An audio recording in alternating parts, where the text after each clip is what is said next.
Hello everyone, welcome to Gagan's virtual classroom. आज हम discuss करेंगे न्यू एजुकेशन पॉलिसी 2020 के मेन पॉइंट्स, जैसे 5+3+3+4 मॉडल क्या है, बोर्ड एग्जाम्स होंगे या नहीं होंगे, अगर स्ट्रीम्स नहीं होंगी तो सब्जेक्ट्स कैसे सिलेक्ट किए जाएंगे, एमफिल नहीं होगी, मीडियम ऑफ इंस्ट्रक्शन क्या रहेगा, एकेडमिक क्रेडिट क्या है, मल्टीपल एंट्री या मल्टीपल एग्जिट का मतलब क्या है, एंड फॉरेन यूनिवर्सिटीज़ को लेकर क्या पॉलिसी है, एंड टीचर एजुकेशन में क्या चेंजेस आए हैं। तो इस वीडियो में हम school education, graduation, post graduation, research और टीचर एजुकेशन को लेकर क्या चेंजेस आए हैं वो सब हम डिस्कस करेंगे। So let's get started.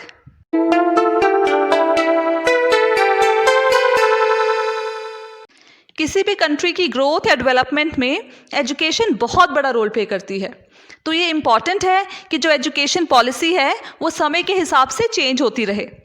तो इंडिया की इंडिपेंडेंस के बाद ये थर्ड सबसे बड़ा चेंज आया है। इससे पहले 1968 में एक एजुकेशन पॉलिसी आई थी एंड एक 1986 में national policy on education I थी विच वाज रिवाइज्ड इन 1992। अब ऑलमोस्ट 34 ईयर्स के बाद आई है न्यू एजुकेशन पॉलिसी 2020। इस पॉलिसी का ड्राफ्ट जो कि अप्रूव हो चुका है, ये एक्सपर्ट्स ने तैयार किया था और इस पैनल ऑफ एक्सपर्ट्स के चेयरमैन हैं ISRO मतलब इंडियन स्पेस रिसर्च ऑर्गेनाइजेशन के चीफ मिस्टर के कस्तूरीरंगन। एंड ये इंपॉर्टेंट बात है इसमें कि जो HRD मिनिस्ट्री मतलब ह्यूमन रिसोर्स डेवलपमेंट जो मिनिस्ट्री थी पहले, जिसका नाम वो एजुकेशन को के रिलेटेड मिनिस्ट्री थी, एजुकेशन को देखती थी, लेकिन बहुत लोगों को ये नाम सुनकर पता भी नहीं चलता था कि ये मिनिस्ट्री एजुकेशन के रिलेटेड है। तो इसका अब नाम चेंज करके सीधा एजुकेशन मिनिस्ट्री कर दिया गया है। स्कूल एजुकेशन में जो चेंज आया है वो है 10+2 मॉडल को चेंज करके 5+3+3+4 मॉडल कर दिया गया है। मतलब जो 10th के बाद पहले 11th 12th होती थी, वो जो क्लासेस की डिस्ट्रीब्यूशन है वो अब चेंज हो गई है। क्लासेस को अब इस तरह से डिवाइड किया जाएगा। इसमें जो फर्स्ट 5 ईयर्स होंगे उसको फाउंडेशन स्टेज बोला जाएगा, जिसपे फर्स्ट सेकंड से पहले बच्चा जो है वो 3 साल प्री प्राइमरी क्लासेस में लगाएगा। तो ये प्राइवेट स्कूल्स में ऑलरेडी चल रहा था, अब गवर्नमेंट स्कूल्स में भी कंपल्सरी हो जाएगा कि फर्स्ट से पहले बच्चा 3 साल प्री प्राइमरी क्लासेस में लगा कर आएगा। तो जब उसकी फाउंडेशन अच्छी रखी गई, नींव अच्छी हो गई बच्चे की, उसके बाद 3 साल आएंगे प्रेपरेटरी स्टेज की। तो ये प्रेपरेटरी स्टेज जो है बच्चे को आगे की क्लासेस के लिए प्रिपेयर करने के लिए होगा एंड ये 3 इयर्स होंगे, 3rd से लेके 5th तक। इसके बाद आएगा 3 years middle stage. Middle stage होगी 6th से लेकर 8th तक। नेक्स्ट होगा 4 years of secondary stage 9th to 12th। पहले क्या होता था, 9th से 10th सेकेंडरी स्टेज कहते थे एंड फिर 11th से 12th सीनियर सेकेंडरी, लेकिन अब 9th to 12th को एक ही स्टेज में माना जाएगा, सेकेंडरी स्टेज। फाउंडेशन स्टेज में मतलब पहले 5 सालों में एक्सपीरियंशियल लर्निंग होगी, एक्टिविटी बेस्ड होगा, प्लेवे मेथड यूज़ किया जाएगा और फोकस होगा लैंग्वेज स्किल्स को डेवलप करने में। और मीडियम ऑफ इंस्ट्रक्शन होगा मदर टंग या रीजनल लैंग्वेज, मतलब बच्चों को उन्हीं की मदर टंग में, उन्हीं की भाषा में इंस्ट्रक्शंस दी जाएंगी। और ये पॉलिसी में लिखा है कि जो मीडियम ऑफ इंस्ट्रक्शन 5th तक रीजनल लैंग्वेज या मदर टंग ही रहे एंड प्रेफर किया जाता है कि 8th तक भी और उसके आगे भी अगर हो सके तो मदर टंग में ही या रीजनल लैंग्वेज में ही बच्चों को पढ़ाया जाए। तो इंग्लिश सिर्फ इंग्लिश पढ़ाने के लिए यूज़ की जाए, उसके अलावा बाकी सब्जेक्ट्स या बाकी इंस्ट्रक्शंस जो हैं वो उन्हीं के मदर टंग में दी जाए। अब ब्रैकेट में ये भी बोला गया है वेर एवर पॉसिबल। अब जब ये लिखा जाता है तो एक तरह से ये स्कोप छोड़ जाता है कोई और ऑप्शन के लिए, तो ये देखना होगा कि ये किस तरह से इम्प्लीमेंट किया जाता है। नेक्स्ट आएगी 3 इयर्स के लिए प्रेपरेटरी स्टेज, जो कि 3rd क्लास से लेके 5th क्लास तक होगी। इसमें मेन फोकस रहेगा लैंग्वेज और न्यूमेरिकल स्किल्स को डेवलप करने में। ऑल्सो बाकी सब्जेक्ट्स जैसे sciences, mathematics, art, social sciences ये इंट्रोड्यूस हो जाएंगे, बट इसमें एक्सपीरियंशियल लर्निंग रहेगी। तो ये बेसिकली आपको सीनियर क्लासेस के लिए प्रिपेयर करने के लिए ये स्टेज होगी। Also medium of instruction again regional language या मदर टंग रहेगी। देन मिडिल स्टेज आएगी 3 इयर्स के लिए, क्लास 6 से लेकर 8th तक। इसमें अगेन एक्सपीरियंशियल लर्निंग रहेगी sciences, social sciences, mathematics and humanities में एंड मेन फोकस रहेगा क्रिटिकल लर्निंग पर। एंड रोट लर्निंग मतलब रट्टाफिकेशन को डिस्करेज किया जाएगा, लेकिन एक्चुअल अंडरस्टैंडिंग हो सब्जेक्ट की, इस पर ज़्यादा ध्यान दिया जाएगा। तो मतलब ये बहुत ही चाइल्ड फ्रेंडली पॉलिसी है, जहाँ पर स्टूडेंट्स को एग्ज़ाम्स में अच्छे मार्क्स लेने के लिए जो आंसर्स को पहले वो रट्टा लगाते थे, अब उस चीज़ की वो टेंशन उनको नहीं रहेगी। नेक्स्ट इम्पॉर्टेंट चेंज जो हमारे एजुकेशन सिस्टम में आया है कि अब स्टूडेंट्स 6th ऑनवर्ड ही कोडिंग सीखने लग जाएंगे। तो ये बहुत बड़ी बात है कि इतनी छोटी एज से स्टूडेंट्स प्रोग्रामिंग सीखने लग जाएंगे, कि इतने टेक सेवी हो जाएंगे कि आगे चलकर वो अपनी ऐप्स बना पाएंगे। तो चाइना में ऑलरेडी बहुत छोटी एज से स्टूडेंट्स कोडिंग सीख रहे थे, तो अब इंडिया में भी अब ऐसा शुरू हो जाएगा कि इस एज से ही बच्चे 6th क्लास से ही कोडिंग शुरू कर देंगे सीखना, और बहुत ज़्यादा वो टेक सेवी, टेक फ्रेंडली हो जाएंगे। इसके अलावा वोकेशनल स्टडीज़ पर भी फोकस रहेगा, जिसमें carpentry, electrical work, gardening, pottery making जैसी स्किल्स स्कूल में ही सिखाई जाएंगी। और ये कौन सी वोकेशंस लिस्ट में इंक्लूड होंगी, ये स्टेट या लोकल कम्युनिटीज़ ही डिसाइड करेंगे। एंड वोकेशनल स्टडीज से ये फ़ायदा होगा कि जैसे नॉर्मल काम जो हम घर के नहीं आजकल कर सकते हैं, जैसे बल्ब चेंज करना या वायरिंग को लेके कोई और काम, या छोटे मोटे कोई भी काम हम आजकल अपने आप से नहीं कर सकते हैं, वो सब स्टूडेंट्स जो है कर पाएंगे, वो इतने ज़्यादा स्किलफुल हो जाएंगे। ऑल्सो इससे स्टूडेंट्स को हर एक ऑक्यूपेशन को, हर एक वोकेशन की रिस्पेक्ट करनी और उसको अप्रिशिएट करने लग जाएंगे। और इस पॉलिसी के अकॉर्डिंग स्टूडेंट 6th क्लास से ही इंटर्नशिप्स कर पाएंगे। तो इससे पहले सिर्फ कॉलेज गोइंग स्टूडेंट्स इंटर्नशिप्स करते थे, जहाँ पर वो किसी एक्सपर्ट की गाइडेंस पे रहकर उनसे प्रैक्टिकली काम सीखते थे। अब ये इंटर्नशिप 6th क्लास से ही शुरू हो जाएंगी। तो इसमें स्टूडेंट्स को 10 बैगलेस डेज मिलेंगे। तो इन डेज में स्टूडेंट्स बैग नहीं लेके जाएंगे, स्कूल के रिलेटेड स्टडीज़ नहीं होंगी, लेकिन स्टूडेंट्स कोई भी अपने पसंद का वोकेशन सिलेक्ट कर सकते हैं और उसमें वो इंटर्नशिप कर सकते हैं। तो जिसके लिए वो कोई लोकल वोकेशनल एक्सपर्ट के पास जाकर काम सीख सकते हैं। तो ये बहुत ही इंटरेस्टिंग बात होगी स्टूडेंट्स के लिए। और इन 10 डेज़ के अलावा भी इनकरेज किया जाएगा कि स्कूल में बैगलेस डेज हों, जहाँ पर और एक्टिविटीज़ जैसे स्पोर्ट्स या आर्ट्स रिलेटेड एक्टिविटीज़ करवाई जाएँ। नेक्स्ट 4 इयर्स के लिए होगी सेकेंडरी स्टेज, जो 9th क्लास से 12th क्लास तक होगी। तो इसमें बहुत बड़ा चेंज आया है कि अब कोई स्ट्रीम नहीं होगी। तो मतलब जो पहले स्टूडेंट्स साइंस स्ट्रीम या आर्ट्स या कॉमर्स सेलेक्ट करते थे 10th के बाद, अब ऐसा नहीं होगा। अब मल्टी डिसिप्लिनरी स्टडी होगी, मतलब फ्लेक्सिबिलिटी ऑफ सब्जेक्ट्स, स्टूडेंट्स कोई भी सब्जेक्ट को सिलेक्ट कर सकेंगे। तो पहले जैसे जो साइंस के स्टूडेंट्स थे वो आर्ट्स रिलेटेड सब्जेक्ट्स नहीं पढ़ सकते थे, लेकिन अब ऐसा नहीं होगा। अगर आपने फिज़िक्स सेलेक्ट किया है तो साथ में आप कोई भी आर्ट्स में जिस सब्जेक्ट में आपको इंटरेस्ट है वो भी आप पढ़ सकोगे। एंड बहुत से स्टूडेंट्स को कन्फ्यूजन है कि सब्जेक्ट्स कैसे सिलेक्ट किए जाएंगे। तो हो सकता है पूल ऑफ सब्जेक्ट्स बनाया जाए, जिसमें से आपको सिलेक्ट करना हो कि आप इस पूल में से ये वाले सब्जेक्ट्स, इतने सब्जेक्ट आप सिलेक्ट कर सकते हो। नेक्स्ट क्रिटिकल थिंकिंग भी प्रमोट की जाएगी। अगेन ये थ्रू आउट स्कूलिंग जो एजुकेशन में ये क्रिटिकल थिंकिंग को प्रमोट किया जाएगा, रोट लर्निंग को नहीं।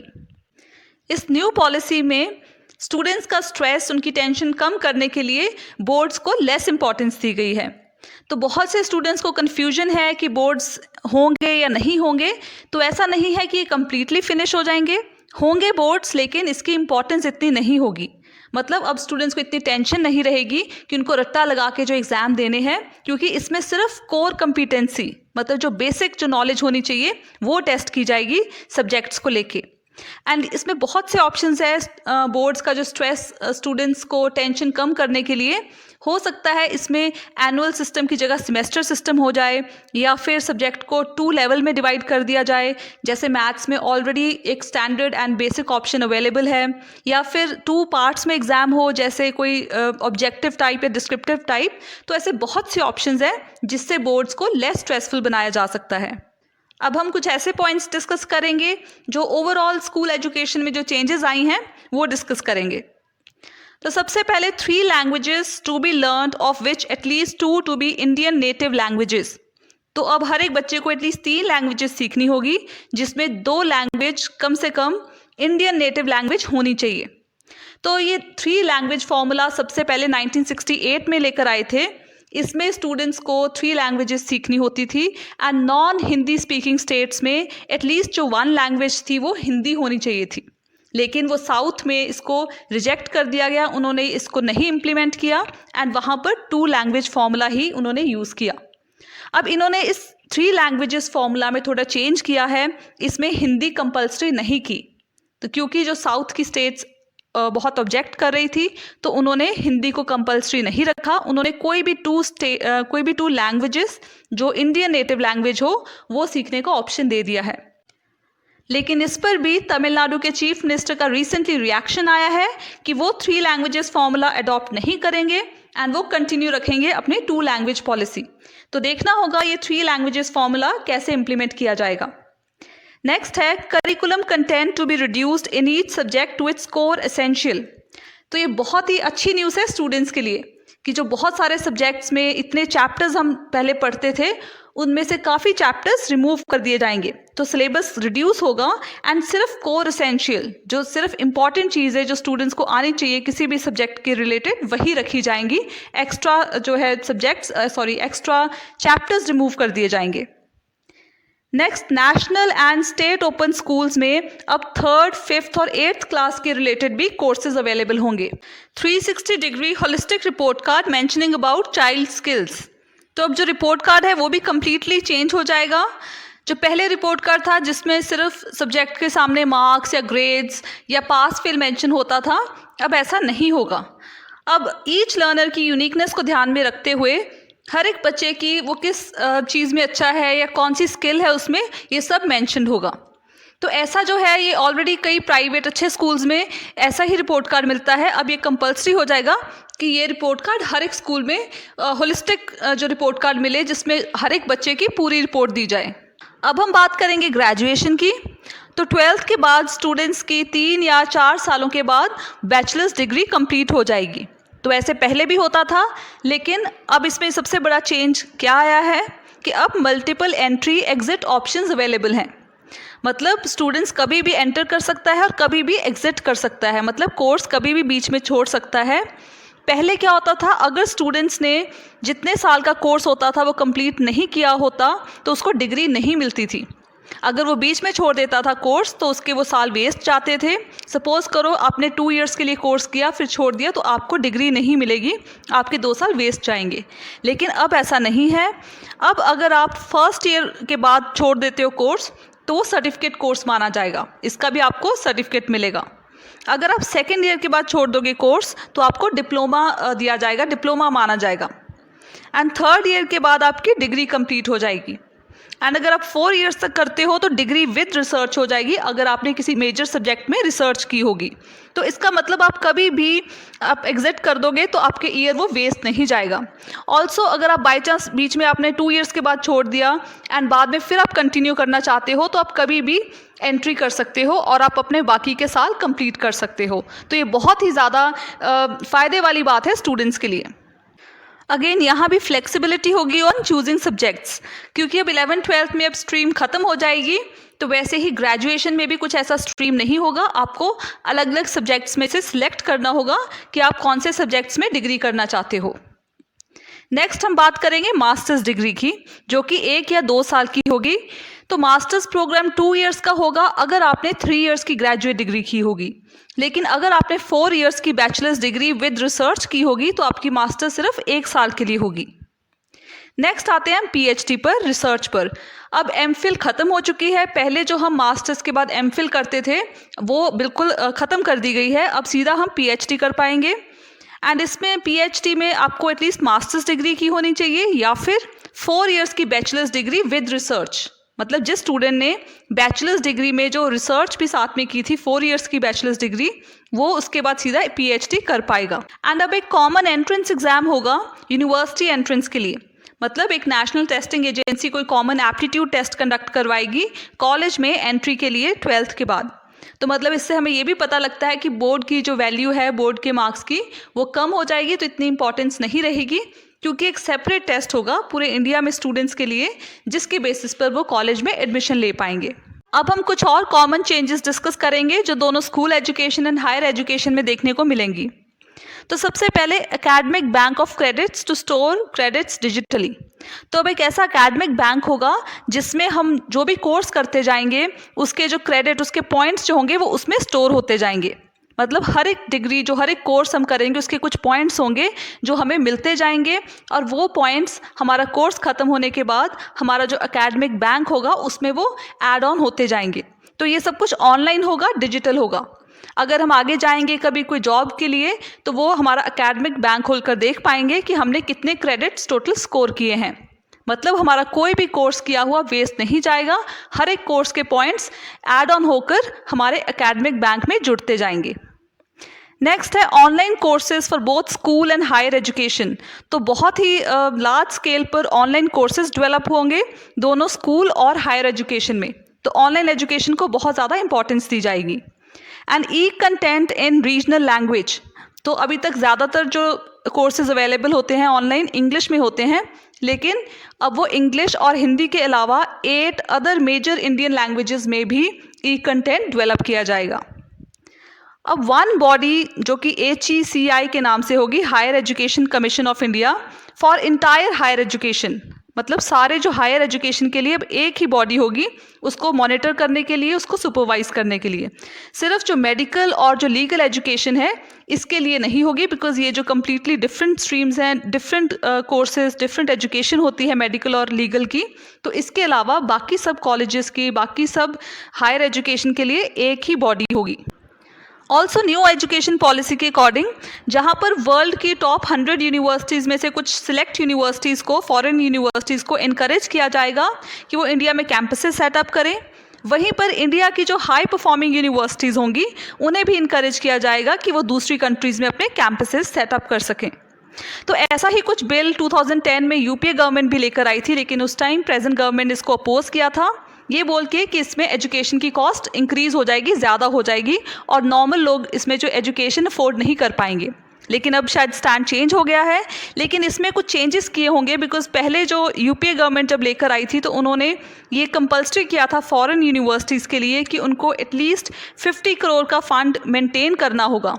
तो जो हो सकता है एक डिस्करेजिंग फैक्टर हो, लेकिन इस टाइम जो है बीजेपी गवर्नमेंट ने जो किया है कि एजुकेशन पॉलिसी में कि foreign universities and Indian universities के लिए रूल्स जो है सेम ही रहेंगे, कुछ चेंजेस नहीं आएंगे। तो हो सकता है ये इनकरेजिंग हो फॉरेन यूनिवर्सिटीज़ को यहाँ पर सेटअप करने के लिए। तो नो डाउट इससे हमारा जो एजुकेशन का स्टैंडर्ड इम्प्रूव होगा, क्वालिटी इम्प्रूव होगी। जब बेटर यूनिवर्सिटीज़ यहाँ पर आएंगे तो कॉम्पिटिशन होगा and quality of education improve होगी। लेकिन साथ ही में ये भी हो सकता है कि जो कॉस्ट ऑफ एजुकेशन भी इंक्रीज़ हो जाए। तो देखना होगा कि किस तरह से ये पॉलिसी इसको इम्प्लीमेंट किया जाए ताकि कॉस्ट जो है वो बिल्कुल ठीक रहे, ज़्यादा इंक्रीज़ ना हो स्टूडेंट्स के लिए। इसके अलावा जो मिनिमम क्वालिफिकेशन है टीचिंग के लिए वो 4 इयर्स इंटीग्रेटेड बीएड डिग्री करनी होगी। मतलब जो पहले सिर्फ 1 ईयर का कोर्स था, उसके बाद पिछले कुछ सालों से 2 इयर्स कोर्स हो चुका है। अब वो कोर्स 2025 तक 4 इयर्स का हो जाएगा ताकि स्टूडेंट्स के लिए बेटर क्वालिटी टीचर्स तैयार हो सकें।